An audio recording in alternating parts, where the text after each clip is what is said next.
आज यहां से एक नई सीरीज की शुरुआत हो रही है। हम क्या करने वाले हैं कि अलग अलग फील्ड्स में अलग अलग लोगों ने जो भी कुछ एक्स्ट्रा ऑर्डिनरी अचीव किया है, उनकी कुछ कोटेशंस हैं। उन कोटेशंस के थ्रू हम उनकी थॉट प्रोसेस को समझने की कोशिश करेंगे कि वो किस तरीके से सोचते थे, ऐसा क्या था उनकी सोच में जिसकी वजह से वो कुछ एक्स्ट्रा ऑर्डिनरी अचीव कर पाए।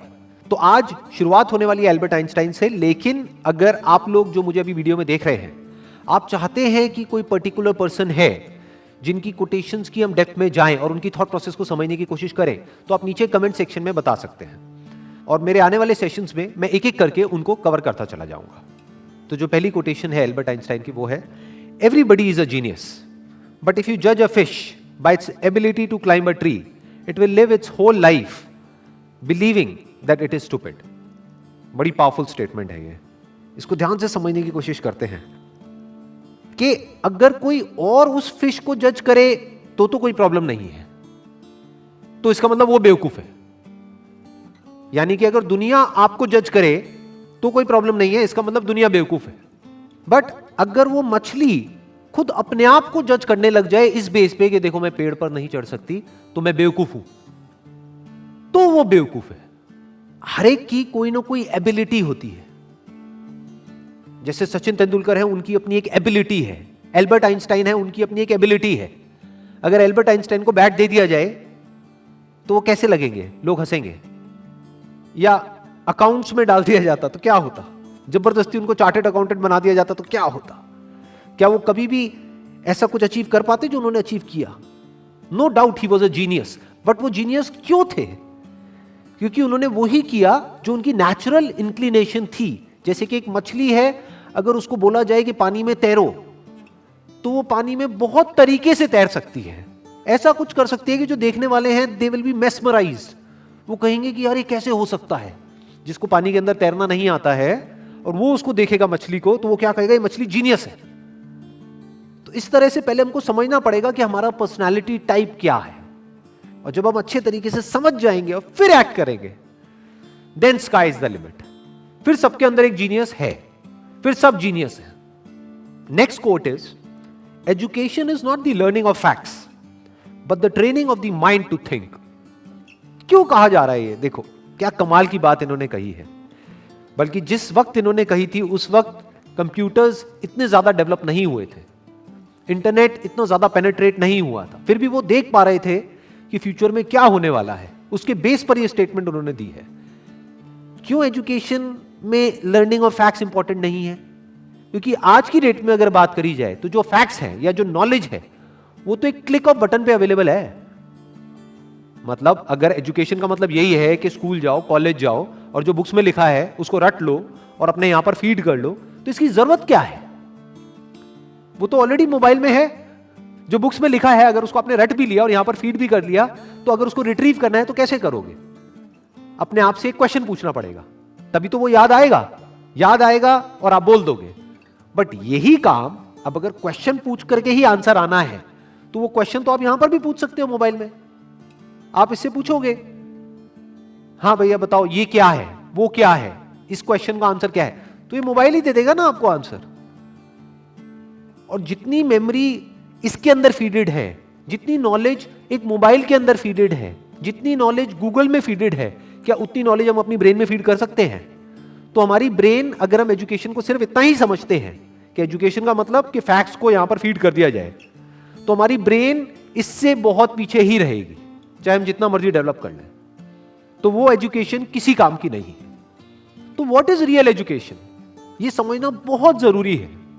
क्योंकि अगर हम इसको नहीं समझते तो हम ऐसे लोग अपने एजुकेशन सिस्टम से निकालेंगे जिनके अंदर फीडेड तो बहुत कुछ होगा, बट उनको यही नहीं पता होगा कि सोचते कैसे हैं। यहां पर दो बातें करी जा रही है। एक है education is not the learning of facts. Number one, learning of facts important क्यों नहीं है? Education is not the learning of facts. Why learning of facts is not that important? Because all the facts, all the knowledge, all the information is already available on the internet. अगर उसको यहीं पे store करने का नाम education है तो ये तो किसी काम की नहीं है। वो तो ऑलरेडी स्टोर्ड है आपके मोबाइल में। जब यहां पे स्टोर्ड है तो यहां पर क्यों स्टोर कर रहे हो दोबारा से? As simple as that, number one. Number two, but the training of the mind to think, कि बच्चों को यह सिखाया जाए कि सोचते कैसे हैं और सोचना क्यों जरूरी है, क्योंकि लाइफ में जो भी प्रॉब्लम्स है, जैसी भी प्रॉब्लम्स हैं, उसका सॉल्यूशन कैसे निकलता है? सोच करके निकलता है। मेमोरी से नहीं निकलता है, गूगल से नहीं निकलता है, फैक्ट से नहीं निकलता है, नॉलेज से नहीं निकलता है। उस नॉलेज को यूज कैसे करना है उससे निकलता है। अगर मेमोरी से या बुक्स से सॉल्यूशन निकलता तब तो कोई प्रॉब्लम ही नहीं थी। किसी को पैसा कमाना है, इतनी सारी बुक्स हैं, पढ़ लो, निकल गया सॉल्यूशन। उससे नहीं निकलता है। इंफॉर्मेशन से सॉल्यूशन नहीं निकलता है, उस इंफॉर्मेशन को यूज किस तरीके से करना है उससे सॉल्यूशन निकलता है। जिस सवाल का जवाब गूगल नहीं दे सकता है, उस सवाल का जवाब अगर आप दे सको, सोच करके उस प्रॉब्लम का भी सॉल्यूशन निकाल सको जो गूगल नहीं निकाल सकता है, तो कहेंगे कि आप इंटेलिजेंट हो। यह इंटेलिजेंस डेवलप करने का काम होना चाहिए एजुकेशन सिस्टम का। This is real education. Next quote is, the true sign of intelligence is not knowledge but imagination. Knowledge के बेस पे जो पास्ट में हो चुका है उसको हम रिपीट तो कर सकते हैं, लेकिन कुछ भी नया क्रिएट नहीं कर सकते जब तक कि इमेजिनेशन ना हो। यानी पहले हम कुछ इमेजिन करें, फिर नॉलेज को यूज करें तो ठीक है, बट अगर सिर्फ नॉलेज के बेस पर हम सोचे कि कुछ भी नया डिस्कवर हो सकता है, इम्पॉसिबल। नॉलेज के बेस पर हम गोल गोल गोल गोल एक पैटर्न में घूम सकते हैं कि जो हो चुका है उसको रिपीट कर सकते हैं। फॉर एग्जाम्पल, यहां पर एक बल्ब है, तो इस बल्ब को बनाने की एक नॉलेज है हमारे पास में, तो उस नॉलेज से क्या हो सकता है, और बल्ब्स बन सकते हैं। एक फैक्ट्री बन सकती है, उस फैक्ट्री में और बल्ब्स को प्रोड्यूस किया जा सकता है। और एक ऐसा भी टाइम था जब कोई बल्ब नहीं था, देयर वाज नो बल्ब। तो बल्ब कहां से आया? क्या नॉलेज से आया? जो भी ह्यूमैनिटी की नॉलेज थी हजारों साल की, क्या वहां से आया वो बल्ब? बल्ब कहां से आया? इमेजिनेशन से आया। किसी ना किसी ने सोचा, यानी वो बल्ब कहीं नहीं था, किसी बुक में नहीं था, इस दुनिया में नहीं था, कहीं नहीं था, किसी के माइंड में था। उसने सोचा कि अच्छा ऐसा भी कुछ हो सकता है, और उसके ऊपर काम करना शुरू कर दिया। तो क्या हुआ? वो इमेजिनेशन रियलिटी बन गई। इनफैक्ट अगर हम अपने आसपास में देखें, इस दुनिया में कुछ भी, एक सुई से लेकर के एक एरोप्लेन तक, सब कुछ आज रियलिटी है।